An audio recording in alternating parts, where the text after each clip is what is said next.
আপনি সরকারি চাকরি ছেড়ে দিয়ে রাস্তায় যে আগে পুষে চাকরি ছেড়ে দিয়ে আপনি ব্যবসা করেন, আপনার যদি কখনো বিয়ে হয়ে যায় এই ব্যবসাটা করেন, আমাকে কি আগে বলে দিলেন সাপোর্ট দিবে যে আমি যে বিয়ে করে সেটা জেনে শুনে বিয়ে করে, লুকানোর কিছু নাই, সবাই ছিল।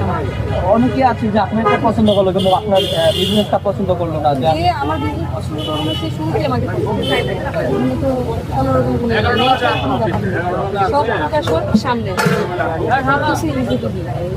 আসলে তো স্বামীর দাম থাকলো না।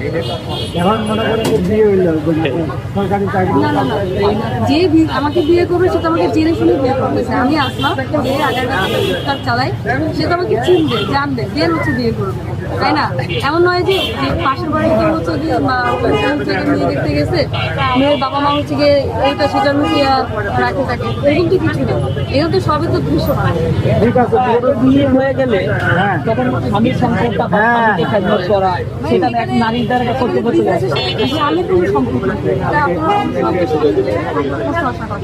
আপনারা যত করেন আমাকে বিজনেস রিলেটেড প্রশ্ন করেন, আমি বিজনেস নিয়েই বলছি যে যখন যদি আপনি আচ্ছা এত আপনারা পার্সোনাল